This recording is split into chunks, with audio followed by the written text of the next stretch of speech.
Hello दोस्तों, कैसे हैं आप लोग। आई होप कि सब लोग अच्छे होंगे और सबकी पढ़ाई भी बहुत अच्छे से चल रही होगी, क्योंकि अब लेखपाल की मुख्य परीक्षा का जो एग्ज़ाम होना है बहुत टाइम है नहीं। तो आई होप कि आप लोगों की पढ़ाई बहुत अच्छे से चल रही होगी। और उसमें मेरा लेखपाल की मुख्य परीक्षा जो 24 जुलाई को जो होने वाली है, उसमें मेरा उद्देश्य ये है कि मैं जो मैथ्स का पोर्शन है, जो 25 क्वेश्चन आएगा उसमें मेरा ये उद्देश्य है कि आप लोगों को जो भी मेरा वीडियो फॉलो करेंगे और जैसे मैं बताता हूँ अगर उसको आप करेंगे तो 25 में 25 मैथ आप लोग का ज़रूर सही हो जाएगा। और अच्छे से 100% तो 25 में 25 मैथ्स आप बहुत आसानी से कर पाएंगे और आपका स्कोर इतना अधिक हो जाएगा कि आपका सिलेक्शन ज़रूर हो जाएगा। चलिए आज हम जो SCF LCM जो इसका एक महत्वपूर्ण टॉपिक है उसका पार्ट 2 लेके आए हैं और पार्ट 1 उसका हम कर चुके हैं। ये टॉपिक उतना लंबा नहीं है, तो ये आज ही की क्लास में SCF LCM जो है वो फिनिश हो जाएगा। और अगर इससे संबंधित कोई भी क्वेश्चन या कोई भी क्वेरी या कोई भी डाउट अगर आप लोग को हो तो आप लोग कमेंट बॉक्स में जाके आप बताएं हमें कि कोई भी क्वेश्चन है तो क्वेश्चन आप कमेंट करें, या कुछ भी अगर कन्फ्यूजन है इसके कंसेप्ट में आप हमें कमेंट करें, मैं उसको आकर ज़रूर क्लियर करने की कोशिश करूँगा। चलिए तो LCM SCF शुरू करते हैं। ये LCM SCF का दूसरा भाग और लास्ट भाग होगा, ठीक है। इसमें क्वेश्चन देखिए, ये क्वेश्चन है कि दो संख्याओं का लॉसअ यानी लघुत्तम समावर्तक यानी LCM उसके मौसों का 12 गुना है ना। कि LCM जो है दो संख्या है, मान लीजिए है ना, तो कोई दो संख्या है उसका LCM और SCF, तो LCM जो है उसके SCF का 12 गुना है ना। तथा मौसों और लॉसअ का योग जो है वो 403 है, यानी LCM प्लस SCF जो है वो 403 है। तो यदि उनमें से एक संख्या 93 है ना, पहली संख्या 93 है तो दूसरी संख्या क्या होगा ये हमें पता करना है। देखिए तो इसमें दिया हुआ कि लॉसअ जो है LCM, डेफिनेटली LCM हमेशा SCF से बड़ा होता है, क्योंकि LCM जो होता है ना, जितने भी नंबर होते हैं सबसे बड़ा नंबर होता है। अच्छा एक चीज़ और बताना था हमें, मैंने पिछले वीडियो में कहा था कि LCM हमेशा लार्जेस्ट नंबर से ज़्यादा होगा और SCF हमेशा स्मॉलेस्ट नंबर से कम होगा। तो उसमें एक संशोधन कर लीजिएगा, LCM जो है लार्जेस्ट नंबर से ज़्यादा तो होता ही है, लेकिन हो सकता है कि वो लार्जेस्ट नंबर के इक्वल भी आए, ठीक है। तो LCM जो है हमेशा लार्जेस्ट नंबर के इक्वल या उससे ज़्यादा होगा, ठीक है। तो ये उसमें संशोधन है कि लार्जेस्ट नंबर के इक्वल भी LCM हो सकता है। उसी तरह SCF जो है जो लोएस्ट जो गिवन नंबर, जितने भी नंबर हैं आपके पास जो गिवन होगा कि इसका आपको SCF पता करना है, उसमें जो सबसे जो लोएस्ट नंबर है तो SCF हमेशा उसके इक्वल या उससे छोटा होगा, है ना। मैंने पहले बताया था कि SCF हमेशा छोटा होगा, LCM हमेशा बड़ा होगा लार्जेस्ट नंबर से। ऐसा नहीं है, LCM जो है लार्जेस्ट नंबर के इक्वल भी हो सकता है, उसी तरह SCF जो है जो स्मॉलेस्ट नंबर के इक्वल भी हो सकता है। इसको आप कुछ हद तक संशोधन समझेंगे उसमें। चलिए ठीक है, इसमें आप देखिए कि LCM जो है वो SCF का 12 गुना है। तो अगर दो नंबर का SCF हम x मान लेते हैं, ठीक है, क्वेश्चन में दिया हुआ है कि LCM SCF का 12 गुना है, तो हम LCM मान लिया हमने x है, हमें कुछ नहीं पता, दोनों नंबर में एक नंबर गिवन है ये, और LCM SCF का रिलेशन गिवन है। तो SCF हमने ये SCF माना हमने, है ना, ये SCF हो गया, मतलब मौसों, ये SCF हो गया। तो क्वेश्चन के अकॉर्डिंग क्या होगा, LCM क्या हो जाएगा, LCM हो जाएगा आपका 12x। ये क्लियर है, दिया हुआ है कि LCM जो है वो SCF के 12 गुना है, क्लियर है। ये हो गया दो संख्याओं का लॉसअ उसके मौसों का 12 गुना है, यहाँ तक हो गया। तथा मौसों और लॉसअ का योग 403 है। अब देखिए तो लॉसअ और मौसों, तो लॉसअ है 12x और मौसों है x, इसका योग दिया हुआ है हमें 403, क्लियर है, ये दिया हुआ 403। क्वेश्चन को कंसेप्ट को समझना है, ठीक है, बस ये आसान ही क्वेश्चन। एक बार आप लोग ना एक काम हम एक चीज़ हमेशा कीजिएगा कि क्वेश्चन को अच्छे से पढ़िए। क्वेश्चन के पढ़ने में हड़बड़ी नहीं करना है, क्योंकि अगर क्वेश्चन आपको समझ में आ गया उसका सॉल्यूशन बहुत जल्दी बहुत सही एक्यूरेसी के साथ आप कर सकते हैं। इसलिए क्वेश्चन को अच्छे से पढ़िए, ठीक है। क्वेश्चन अगर समझ में आ गया तो आधा 50% नंबर का प्रॉब्लम वहीं पे सॉल्व हो गया। तो ये हो गया। अब यहाँ से क्या होगा, ये 13x हो गया, ये 13x हो गया। तो अब देखिए 13x इक्वल टू 403, तो यहाँ से x आएगा हमारा 403 डिवाइड बाई 13, ठीक है, ये हो जाएगा 13 3 जा 39 और एक बचेगा तो 13 हो जाएगा, 31 हो गया x इक्वल टू, है ना। इट मीन्स क्या हुआ कि SCF तो सेम हो जाएगा, SCF तो x ही लिया हमने, SCF तो यही हो जाएगा, ठीक है।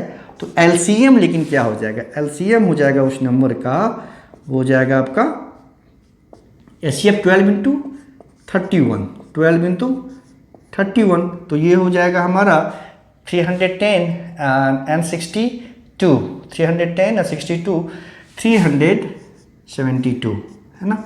ये हो जाएगा हमारा LCM। एक बार मल्टीप्लाई चेक कर लेते हैं इसको, 31 को 12 से मल्टीप्लाई करना है तो 62 हो गया, ये 31 हो गया, 2 ये हो गया 7 3, सही था ये 372 ही आएगा।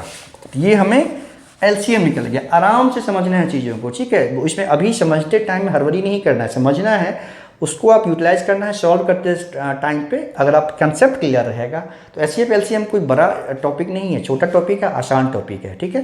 तो अब देखिए, अब ये हो गया हमें LCM HCF पता चल गया, HCF यानी मौसा हो गया, ये हो गया LCM, ये तो हमें LCM हो गया।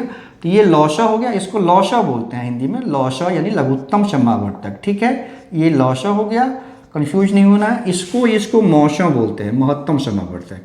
ये हो गया हमारा मौसा, ठीक है।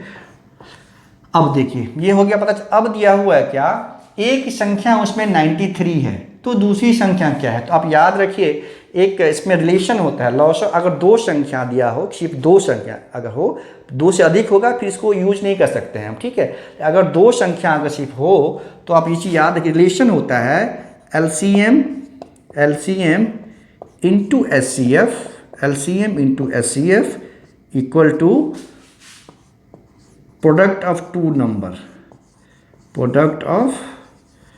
नंबर, इसको रिलेशन होता है प्रोडक्ट ऑफ टू नंबर्स। मतलब LCM और SCF को जो मल्टीप्लाई करेंगे वो, और दो नंबर जिसका SCF LCM हम पता किए हैं, दो नंबर है, तो दोनों नंबर का प्रोडक्ट जो होगा वो इक्वल होता है, ठीक है। दोनों नंबर का प्रोडक्ट होगा वो इक्वल होगा। तो अब हमें LCM पता है, SCF पता है, एक नंबर पता है, दूसरा नंबर हमें पता करना है, तो आसानी से पता हो जाएगा। तो LCM देखिए, LCM क्या है, LCM 372 पुट करेंगे इस प्लेस पे, SCF हो गया 31 इक्वल टू, पहला नंबर है 93, ठीक है, और दूसरा नंबर मान लीजिए हम कुछ सपोज कर लेते हैं Y है, जो हमें पता करना है ना। Y x हम पहले कर चुके हैं, इसलिए x इस पर नहीं डाला हमने। मान लीजिए सेकेंड नंबर ये था, इसको मान लीजिए सेकेंड नंबर जो हमें पता करना है ना, सेकेंड नंबर है। तो SCF LCM into SCF equal to product of two number. तो product of two number it means पहला नंबर 93 है, ये गिवन है, और दूसरा नंबर हमें पता करना है, उसको हमने Y मान लिया, ठीक है। ये तब यूज कर सकते हैं जब दो नंबर का हो, सिर्फ दो ही नंबर होगा। अगर दो से अधिक नंबर होगा तो फिर हम इसको यूज नहीं कर सकते। तो आप याद रखिए ये कंसेप्ट कि LCM into SCF equal to first number into second number, ठीक है। तो यहाँ से सिंपली अब Y हम पता कर सकते हैं, Y हो गया हमारा 372 इंटू 31 डिवाइड बाई 93, ठीक है। ये तो 3 जा हो जाएगा, फिर 3 1 जा, 3 2 जा, 3 4 जा, तो 124 जो होगा हमारा वो दूसरा नंबर होगा, है ना। ये समझ में आ गया। डायरेक्ट भी क्वेश्चन पूछा जा सकता है कि आपको SCF LCM गिवन होगा, एक नंबर दिएगा तो दूसरा नंबर फाइंड करना होगा, तो सिंपली आप इस तरीके से फाइंड कर सकते हैं। इसमें थोड़ा सा मैंने टिपिकल सवाल लिया है, ये लोअर PCS का जो UPSSC एग्जाम होती है ना, उसमें शायद पूछा गया क्वेश्चन है ये। तो इसमें मैंने थोड़ा सा और टिपिकल लिया है कि इसमें रिलेशन दिया हुआ है, फिर उसके बाद एक नंबर गिवन है, दूसरा नंबर हमें पता करना है। तो आई थिंक ये समझ में अच्छे से आपको आ गया होगा SCF LCM संबंधित ये क्वेश्चन। दूसरा क्वेश्चन लेते हैं। इस तरह का क्वेश्चन जो आगे करने वाले हैं तो बहुत आसान है, एक बार समझ में आ गया और अक्सर पूछा जाता है। आपको इसमें क्या करेगा, उलझाने की कोशिश किया जाएगा प्रश्नों के द्वारा, है ना, लेकिन कभी उलझना नहीं है। एक बार कंसेप्ट समझिए, आपको कभी प्रॉब्लम नहीं होगी। इस तरह वो छोटी से छोटी संख्या ज्ञात कीजिए, बड़ी से बड़ी संख्या ज्ञात कीजिए, इस तरह का बहुत सारे क्वेश्चन आते हैं, आपको कंफ्यूज नहीं होना है। एक बार कंसेप्ट को समझ लेना है, बहुत आसानी से आप इस तरह के क्वेश्चन को सॉल्व कर सकते हैं, ठीक है। सेकेंड क्वेश्चन देखिए, इसमें क्या है, वह छोटी से छोटी संख्या हमें ज्ञात करना है जिसे 14, 21, 28, 35, 42 यानी 14, 21, 28, 35, 42 से भाग देने पर प्रत्येक दशा में 7 शेष बचे, है ना, 7 शेष बचे, ठीक है। ये क्वेश्चन है कि एक हमें नंबर पता करना है जिसमें अगर हम इस नंबर से भाग दें तो 7 शेष बचे थे। आप देखिए पहले आप इसमें पता कीजिए कि हमें एलसीएम पता करना है या एचसीएफ पता करना है। ज्यों ही देखिए 14, 21, 28, 35, 42 इससे हमें भाग देना है, तो वो नंबर कौन सा होगा? डेफिनेटली 42 से बड़ा होगा, 42 से बड़ा होगा, तभी ना इससे हम भाग देंगे इस सारे नंबर से।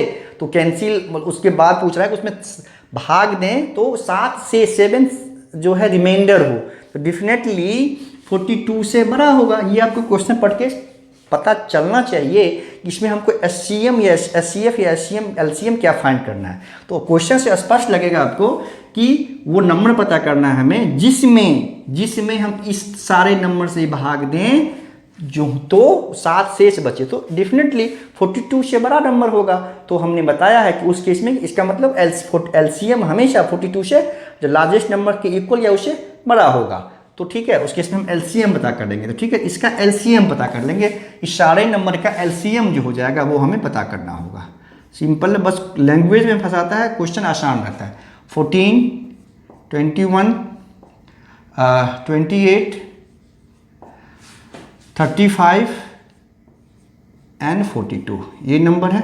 ठीक है, अब देखिए मैंने बताया है आपको कि एलसीएम जो होगा इसके मल्टीपल में होगा। 42 तो हो नहीं सकता क्योंकि कोई एग्जैक्टली 40 ये दोनों तो कट जाएगा 42, लेकिन ये सब तो नहीं कट रहा है 40, ये इसके टेबल में 42 नहीं आएगा, तो इसके मल्टीपल में होगा, इसके मल्टीपल में होगा जो इसका एलसीएम होगा। जो सबसे बड़ा नंबर होगा या तो वो या उसके मल्टीपल में मल्टीप्लाई करते जाएंगे और देखेंगे बाकी जो ये नंबरेस्ट नंबर है उसके टेबल में वो नंबर आ रहा है कि नहीं। तो इस तरह से जब हम करेंगे तो पाएंगे कि इसका जो एलसीएम होगा वो 420 होगा। 420 ऐसा नंबर होगा, लोएस्ट नंबर जो 42 के मल्टीपल में है और सभी से, इस सभी डिजिट से ये नंबर डिवाइड होगा। वैसे हम सिंपली इसको पता भी कर सकते हैं, 21 एलसीएम निकाल लेंगे। आपको जो प्रोसेस होता है आपको पता होगा, एलसीएम निकालना है, आपको सिखाने की जरूरत नहीं है, फिर मैं आपको बता दे रहा हूँ कि एलसीएम ऐसे करके निकालते हैं हम लोग। ठीक है, 2 से डिवाइड करेंगे तो ये 7 हो जाएगा, ये 21 ही रह जाएगा, ये 14 हो गया, ये 35 ही रह जाएगा, ये 21 हो जाएगा। फिर 2 से डिवाइड, इस पर देखिए 2 से नहीं, अब करेंगे हम इसमें 3 से करेंगे, है ना। 3 से करेंगे तो ये 7 हो जाएगा, ये फिर 7, ये भी 7 हो गया, फिर ये 14 ही रह जाएगा, ये फिर आपका 35 हो जाएगा, ये 35 ही रह जाएगा, 35 ही है। हाँ, ये फिर 3 7 जा 21 हो जाएगा। 21 2 बार है क्या? 21, 28, अच्छा नहीं ठीक है। तो इस तरह से अब 7 से करेंगे। अब देखिए 7 से क्या हमने 7 1 जा, 7 1 जा, 7 2 जा, 7 5 जा, 7 1 जा। इसको मल्टीप्लाई करेंगे 2 3 7 2 5 को, प्रोडक्ट इसका 420 आएगा। तो यही एलसीएम होगा। ऐसे तरीके से फाइंड कर सकते हैं, लेकिन जल्दी में आपको ऐसे करके फाइंड कर सकते हैं। अब देखिए, अब क्वेश्चन को समझिए। एलसीएम तो पता कर लिया, अब क्वेश्चन क्या पूछ रहा है कि वह छोटी से छोटी संख्या ज्ञात कीजिए जिससे इससे डिवाइड करेंगे तो प्रत्येक दशा में 7 शेष बचे। देखिए अब क्या है कि जितने नंबर हैं इससे अगर इसको डिवाइड करेंगे तो ये तो सब तो कैंसिल हो जाएगा, तो 0 रिमाइंडर बचेगा नहीं, तभी तो इसके टेबल में आ रहा है। हमें रिमाइंडर 7 चाहिए, तो सिंपली कुछ नहीं करना है, 7 प्लस कर दीजिए, है ना। 427 विल बी आंसर। ठीक है, क्लियर है कि 7 रिमाइंडर बचे। तो इस केस में क्या है, 420 में तो रिमाइंडर 0 बच रहा है, हमें 7 रिमाइंडर चाहिए, उसमें 7 ऐड कर देना है सिंपली। समझ में आ गया। इस क्वेश्चन को ऐसे भी पूछा जा सकता है कि वह छोटी से छोटी संख्या ज्ञात कीजिए जिसमें से 7 माइनस करेंगे तो वो इससे कैंसिल हो जाए, इससे कैंसिल हो जाए। वह छोटी से छोटी संख्या ज्ञात कीजिए जिसमें से 7 माइनस करेंगे तो सबसे कैंसिल हो जाए। उसका भी आंसर 427 होगा, क्योंकि 7 जब इसमें से पहले उसमें भी एलसीएम पता कर लेंगे, उसका आंसर भी प्रोसेस सेम है, क्वेश्चन सेम है, बस लैंग्वेज डिफरेंट है। उसमें भी हमको एलसीएम पता करना होगा, 7 ऐड करना होगा। क्यों कि 420 में से 7 माइनस करेंगे तब ना 420 आएगा, तब ना वो सभी से डिविजिबल हो जाएगा, रिमाइंडर 0 बचेगा। तो इसको आप ऐसे समझिए, इस क्वेश्चन को 2 तरह से पूछा जा सकता है। एक तो है लिखा हुआ, एक ऐसे पूछा जा सकता है कि वह छोटी से छोटी संख्या ज्ञात कीजिए जिसमें से 7 माइनस करें तो ये सभी से डिविजिबल हो जाए, सभी से विभाज्य हो, ठीक है, उसका भी आंसर 427 होगा, क्योंकि 427 में से 7 माइनस करना है तभी तो वो होगा। तो आपको इसको समझना है, कंसेप्ट को समझना है, बहुत आसानी से आप इसको सॉल्व कर सकते हैं। फिर नेक्स्ट क्वेश्चन देखिए, नेक्स्ट क्वेश्चन क्या है, नेक्स्ट क्वेश्चन है थोड़ा सा डिफरेंट है इससे पहले वाले, इस पिछले वाले से। वह छोटी से छोटी संख्या ज्ञात कीजिए जिसमें 10 जोड़ने पर वह संख्या इस सबसे विभाज्य होगा, है ना। ये हमें पता करना है कि वो समझ कि आसान है, बस कंसेप्ट को समझना है। इसमें बस लैंग्वेज में आपको फंसाने की कोशिश किया जाएगा, उसमें फंसना नहीं है, सिंपल समझना है तरीके से।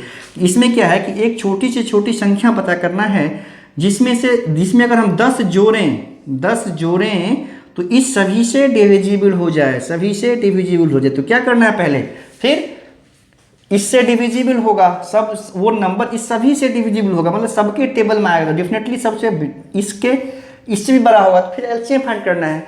क्वेश्चन पढ़िए, वो छोटी से छोटी संख्या ज्ञात कीजिए जिसमें 10 जोड़ने पर वह संख्या, ये जितने नंबर हैं सभी से विभाज्य हो, तो डेफिनेटली इस सबसे बड़ा से ज़्यादा बड़ा नंबर होगा, तो वो एलसीएम पूछ रहा है हमें। क्वेश्चन पढ़ के समझ में यही कंसेप्ट है, एक बार समझ में आ गया कि एलसीएम है तो फिर एलसीएम पता कीजिए, फिर क्वेश्चन आपका सॉल्व। तो यहाँ पे फिर एलसीएम पता करना है इस क्वेश्चन में। अब देखिए इस सभी का एलसीएम क्या होगा, इस सभी का एलसीएम होगा आपका, इस सभी का एलसीएम हो जाएगा कितने नंबर का, 10 है, 12 है, 15 है, 18 है, फिर आपका 20 है एंड 24 है, ठीक है। तो एलसीएम है, डेफिनेटली इससे बड़ा नंबर होगा, ये भी हो सकता है, लेकिन देखिए 10 के टेबल में आ नहीं रहा, तो 15 में आ नहीं रहा, तो इससे बड़ा नंबर होगा। तो मल्टीपल में चलते जाएंगे और जब से और फिर वो नंबर जो सबसे डिविजिबल हो जाए वो हमारा एलसीएम होगा। इस तरह से हम पाएंगे कि 360 जो है इसका एलसीएम है, 360 विल बी इट्स एलसीएम, यानी 360 जो है वो 10, 12, 15, 18, 20 एंड 24 का एलसीएम होगा। तो मतलब ये 360 जो है वो सभी के टेबल में आ जाएगा, ठीक है। हमने एलसीएम पता कर दिया। अब समझिए चीज़ों को। अब ये पूछ रहा है कि वैसा संख्या हमें पता करना है जिसमें अगर हम 10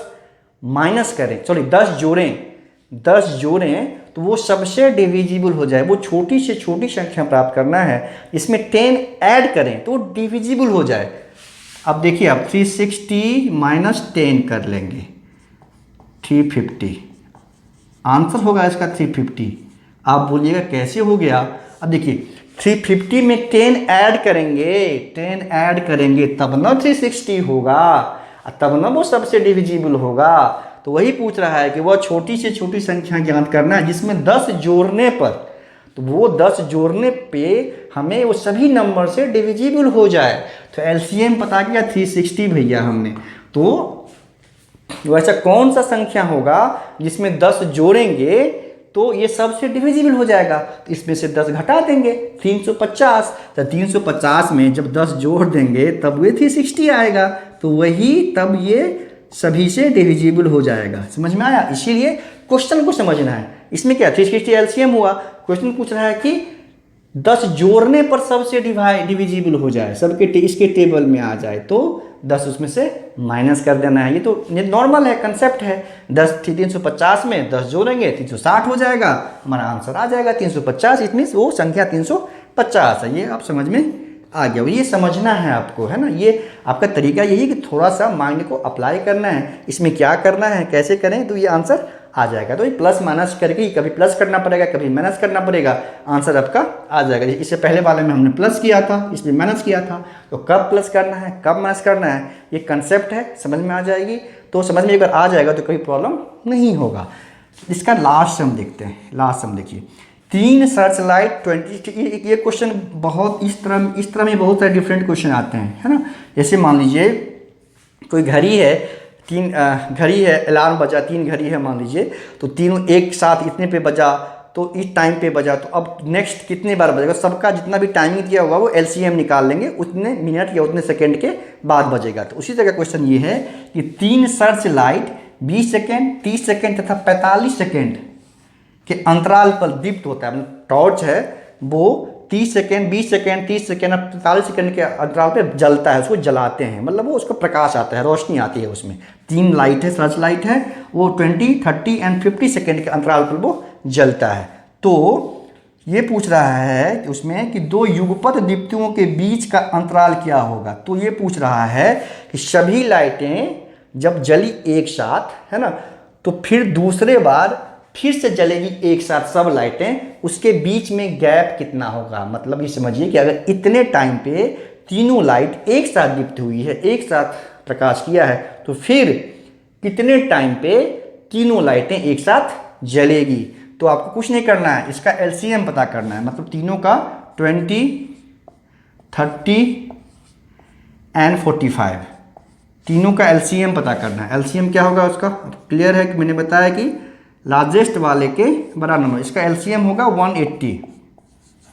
ठीक है, सेकेंड है तो 180 सेकेंड, मतलब ये हो गया कि अगर तीनों लाइटें जस्ट मान लीजिए ये 180 सेकेंड मतलब 3 मिनट, मतलब 3 मिनट, है ना। आंसर जिसमें दिया हो या तो सेकेंड में दिया होगा या मिनट में दिया होगा। अगर सेकेंड में दिया होगा तो 180 हो जाएगा, अगर मिनट में दिया होगा तो 60 से डिवाइड करने का मतलब अगर तीनों लाइटें मान लीजिए एक साथ 10 बजे जला है, 10 बज के कुछ 10 बज के 0 मिनट पे, तो उसके बाद क्या होगा 10 बज के 3 मिनट पे फिर जलेगा, फिर 10 बज के 6 मिनट पे फिर से एक साथ जलेगा। तो 3-3 मिनट या 180 सेकेंड के अंतराल पे वो एक साथ लाइट करेगा। तो ऐसे क्वेश्चन है कि इंडिविजुअली कोई चीज़ इतना सेकेंड या इतना मिनट पे जलता है या इतना या बजता है, दूसरा इतना सेकेंड या इतना मिनट पे बजता है, तो तीनों एक साथ अगर इतने बजे बजा है तो फिर दोबारा तीनों एक साथ कितने बजे बजेगा या जलेगा, है ना।